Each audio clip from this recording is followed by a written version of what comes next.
Tengah malam itu suasana tenang dan hening sekali. Usaid bin Hudair duduk di beranda belakang rumahnya. Putranya, Yahya, yang masih balita sudah lama terlelap di sampingnya. Tidak jauh dari tempatnya duduk, seekor kuda siap tertambat. Sewaktu-waktu jika perintah perang fisabilillah dari Rasulullah keluar, dia dapat dengan sigap menunggangnya.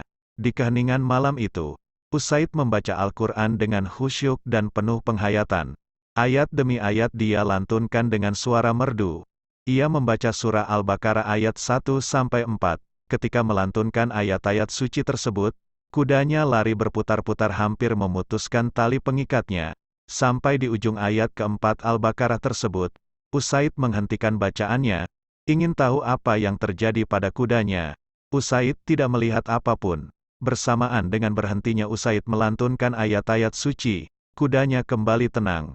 Usaid kembali melanjutkan bacaannya. Mereka itulah yang tetap mendapat petunjuk dari Tuhan mereka dan merekalah orang-orang yang beruntung. Qs 2:5. Kudanya kembali meronta, berputar-putar lebih hebat dari yang pertama. Usaid pun kembali menghentikan bacaannya, kudanya kembali diam. Demikianlah terjadi berulang-ulang. Setiap kali Usaid membaca Al-Quran kudanya meronta.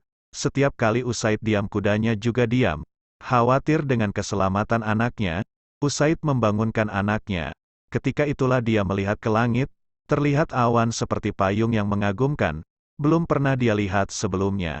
Esok paginya, hal itu dia ceritakan kepada Rasulullah Shallallahu Alaihi Wasallam. Rasul bersabda, "Hai Usaid, itu malaikat yang turun mendengarkan engkau membaca Al-Quran. Seandainya engkau teruskan bacaanmu, pastilah orang banyak akan melihatnya pula.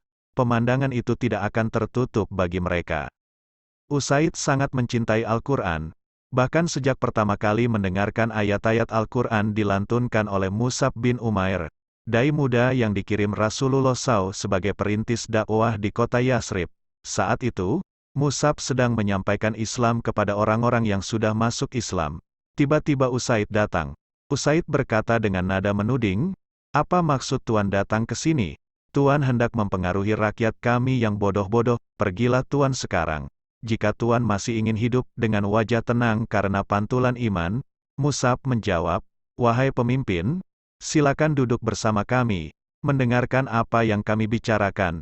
Jika Anda suka apa yang kami bicarakan, silakan ambil. Dan jika Anda tidak suka, kami akan meninggalkan Anda dan tidak kembali lagi ke kampung Anda ini." Usaid setuju, lalu mulai mendengarkan Mus'ab menjelaskan Islam sambil membaca ayat-ayat Al-Quran. Rasa gembira terpancar di wajah Usaid. Dia langsung mengaguminya. "Alangkah indahnya apa yang Tuan baca," kata Usaid. "Apa yang dapat saya lakukan jika aku ingin memeluk Islam?" Katanya lebih lanjut. Di bawah bimbingan Mus'ab, Usaid masuk Islam. Sejak itu Usaid mencintai Al-Quran seperti seseorang mencintai kekasihnya. Itulah Usaid bin Hudair yang malaikat pun turun mendengarkan bacaannya. Terima kasih sudah menonton, semoga bermanfaat.